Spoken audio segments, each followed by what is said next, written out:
Alright, so welcome back to the Infernum Mode mod, the mod that adds an extra difficulty layer to the Calamity mod. In today's video, we are working on and hopefully taking down 3 separate bosses. But first, I'm working on this green slime. Okay, so we're going to be working on Leviathan today, Astrum Aureus, and also Golem. Now, we were going to do the Great Sand Shark, but according to you lot, this is actually in the wrong spot, and I'm meant to do it post Lunatic Cultist. Now, before we do any boss fights, we actually have some upgrades to be made. So there's a brand new ore in the world after defeating Plantera. I think it's called Perennial, and that's going to be the base of a new set of armor, and I believe also 2 new weapons that we're going to make. All right, so let's make some Perennial bars. I'll just make a whole bunch because, like, why not? With convenience mods and all that, I don't know, it's a breeze getting things like that. So the armor set in question is the Reaver armor. So we'll make the leggings, we'll make the chest piece as well, and we shall also make a mage helmet.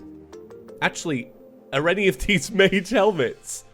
Okay, now this is interesting. So I think we've reached the point in Calamity now where all of the helmets kind of work for all classes. So this one gives you a buff to mining speed and block placement speed. This one gives you better jump speed and movement speed. And this one gives you damage reduction, but also decreased damage, but better max life. So I don't really know which one to go for. I'll go for this one. And we'll put it on and we'll see how it looks. And if it looks like an upgrade, we'll keep it. If not, we'll move on. 10% increase to flight time and horizontal wing speed. Hooks fly out and retract 10% faster. Reduces the cooldown of dashes. You also get better max life, and it looks like this one gives increased damage. And this one gives increased critical strike chance. I think it's good. I can't really tell. So the next upgrade we're making is an upgrade to the shower. It's called the Everglade Spray, and it says fires a beam of burning green ichor.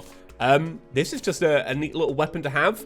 And then I believe the next thing we're going to make is an upgrade to the Knight's Ray called, I want to say Terra Ray. It's definitely not Terra Lance. Yeah, Terra Ray. So it's an upgrade to the Knight's Ray, but you also need to make a Valkyrie Ray, which I think is actually really simple to make. Is it right there? Yeah, okay, awesome. And then Terra Ray. Bam. Okay, awesome. Casts a brilliant ray that dissolves into energy on enemy hits. More energy is created the farther along the ray that hit the whatever. Listen, you didn't come here to watch me read. Okay, look at it go. Yeah, it's clearly better, right? So it's time for our first fight against a Leviathan. Now, I wasn't too sure if I needed an arena for this one, so I've made a very similar setup to what I'd do for Juke Fish Run. I basically put a platform here, and I put some asphalt on the floor, and hopefully it helps. Now, this is going to be really fun, because I've been very excited to see what Infernum Mode will actually do with Leviathan. So one thing I will say, our DPS does not seem that strong. I'm beginning to wonder if the Terra Ray was not the right choice. I mean, we can always swap it out. I might go back to this weapon right here. It could also be that this boss just has like really high defense, to be fair. It's not always the weapon, but knowing me, I'm saying that now, and it probably is the weapon. I'm just wrong. Okay, so I think we've managed to get it to its second form. I really can't help but think I've butchered something here. I don't think I'm doing this right. If I am doing it right, it's the slowest flight going. Oh yeah, I forgot about this. Leviathan's the boss with Cocoa Rocks. Even in Infernum Mode, he still can't skip breakfast. Oh, look at his boulders. Okay, right. This fight is quite fun, though, I will say. At least, you know, he's a bigger target now for our Ray. And we are down. You can weave through the clefts if you manipulate the movement well. What have I done wrong? What is going on here? Because that was that was bad. I don't know. I don't know what I'm doing right. My DPS is so criminally low. It feels like I've really messed up somewhere.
All right, there we go.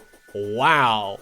I am weirdly kind of glad that I had such a rough time with that. I died to Leviathan so many times. I was just having the hardest time avoiding those boulders. I don't know what it is. I don't know if I'm just like not zenned in, not focused enough today. But anyway, this leads me to a point, right? I died so many times so that first part of the fight, I got really good at that. And obviously the end of the fight is essentially the first part of the fight, but a little bit more difficult. So even though that was my first time in the final phase, we did it. What a fight. I'm glad to not do that again. There's something about it. It was almost like Queen Slime, where it was just weirdly harder for me than I think most people will deal with that one. I feel like the comments are going to be like, James, Leviathan? Really? Yeah, that's the one that was just harder for no reason. Okay, so, bam. What do we get? We got the Green Tide, very nice. We also got the Fishing Hook. The Pearl of Enfrollment summons a water elemental to fight for you. This becomes part of a bigger accessory one day. We also got Leviathan's Ambergris. You leave behind poisonous seawater as you move, 30% increased movement speed, 10% increase to all damage, plus 10 defense while submerged in liquid. We also got Leviathan themselves. Now, here's the thing, right? There is a weapon that you lot have been telling me about that drops from this boss that's apparently so good that we can't skip it. So I actually think we're going to be farming this one. So I might have messed up a little bit. Before Leviathan, we were meant to do post-Plantera dungeon, but I'll be honest, I came into today and kind of forgot. But now that we have Ectoplasm, we are able to make Cause of Ilium, Havoc, and Sunlight. And I think all of that combined is meant to make, like, good upgrades. Like Asgard's Valor, which is a upgrade to some of the shields. So I am missing upgrades like that. So I'm going to quickly go through now and just try and, like, make whichever ones we can, because I feel like we're missing out. So it turns out I'm missing quite a few ingredients to make the Ankh Charm, which can then make the Ankh Shield, which can then make the Asgard's Valor. So I'm going to go on a bit of a detour now. I'm just going to go and grind out some of the items that we need. I was meant to be farming Leviathan, but honestly, I kind of burnt myself out a little bit with it. So It's going to be nice to, like, sit back and take a break. Okay, so we can now craft the Asgard's Valor. It gives 16 defense, grants immunity to knockback, immune to most debuffs, plus 16 defense when submerged in liquid, plus 20 max life, grants a Holy Flame Dash, which can slam through enemies without taking damage. Bam. Cool upgrade. Alright, so what I think we're going to do next is Astrum Aureus. I am meant to be farming Leviathan, but like I said, I do need a small break from it. So I thought we could kill a little bit of time with this boss. So to do this, I think what we need to make is a Astral Chunk, which I should now be able to make. Let's have a little look. Here it is. Summons Astrum Aureus when used in the Astral Biome. Enrages during the day while outside of the astral infection. Awesome. I butchered reading that, but no worries. No worries. Okay, so good thing is we do have a pylon to take us straight there. I do not know what kind of arena to make for this, so we'll give it a warm-up fight and then we'll adjust from there. Yeah, I can't remember too much about this in regular Calamity. So, I'm going to know nothing about Infernum Mode version. Okay, so the sprite is what I thought it was. I do have a habit of memorizing sprites, but it's mainly because I spend a lot of time looking at them and wanting to improve them for video thumbnails. so that's me. Okay, so I'm interested to see what that side swipe looking attack is. Oh, I just realized. I'm doing this during the daytime, aren't I? I butchered reading it and then also didn't follow the instructions. Awesome. Okay, cool. Right, well, let's do a round 2. Stay somewhat close, otherwise you may get caught off guard. Yeah, that's what I was trying to say. I was trying to say, I guess the arena isn't too important because we have to stay close. And this is a very close arena. Okay, if I get some confidence, I really want to use Everglade Spray. I feel like I'm not utilizing it enough, and it's a sick debuff to give to bosses. Begin. Okay, we're staying close. It'll be interesting to see what the attack difference is compared to the version we just fought. I mean, we did die, so that's important. Okay. So I wonder what our DPS is like. I'm not paying too much close attention right now. Okay. This is an interesting fight. It definitely requires you to utilize some of the movement skills you have learned so far. This is where moving slower, like everybody always says, move slower, move slower. This is why. It's for fights like this, where the projectiles are just like, okay, there's a lot of them, but you're not outrunning them. You're going to have to move through them nice and slow. So I am enjoying this fight thus far. I think it's quite cool. So I think we've kicked it into the next phase now. I'll probably be silent for a little bit throughout this, just so I can get focused in again.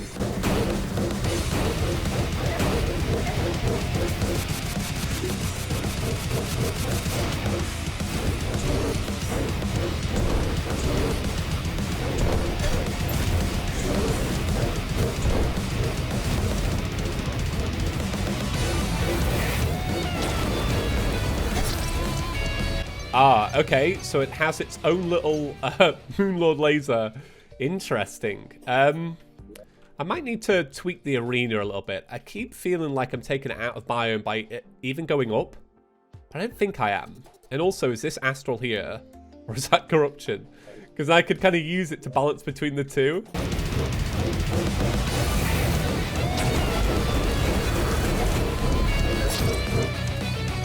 Okay, so I got a closer look at the Moonlord laser. It looks like it comes out like this, and then it sweeps around.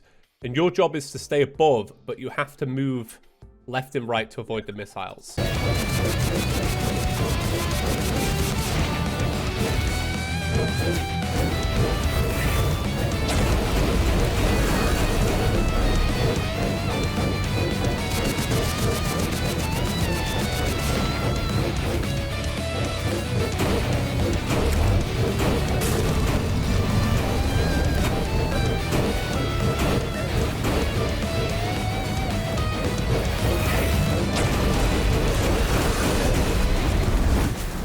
Oh. Okay, there we go. Well, yeah. Also, can you tell I wasn't looking at the health bar? Ah, yes. I am not surprised at all I beat that one. That was really fun. Didn't take me very long to do. I think that was attempt number 4. I really like the laser attack. I think that's really clever. Yeah, just a fun little... Almost feels optional now. I don't know if it's rude to call it that, but still cool. Okay, so inside of the treasure bag, we have Aureus cells. Okay. Consumable. Material. Grants increased mana regeneration and magic power. So it's a little buff. Agile Aurora Blazer ranged. Shoddy Alula I don't know. What are we talking about here, everyone? Starlight Fuel Cell permanently increases adrenaline mode damage by 15% and damage reduction by 5%. Very cool. Gravistar Sabaton. Equipable. 20% increased jump speed. Grants immunity to fall damage. Hold down to decrease your maximum fall speed. Hold, and I don't have it assigned, for 1 second while midair to charge up a super speed slam. While slamming, you ram through enemies and don't take much contact damage. Once you reach the ground, you create an explosion at your feet. The explosion scales. I don't know why I added the word much to don't take contact damage. It's a slam accessory. I don't think we're using it, but it's cool. The astral enemies have been empowered. A faint ethereal click can be heard from the dungeon. So, we do have a boss to fight in the dungeon later on. This one down here. I wonder if it's referring to that. Like, wasn't it like chained up or something like that? I'm really concerned I'm gonna miss this one and out progress it. So I might have a little look into this one. So I think what I'll do instead is I'll wrap it up here actually, and I'll hear from you lot. I'm really nervous that I'm gonna miss something really cool. But yeah, that's about it. I'll see you in the next one where we face off against Golem. Peace.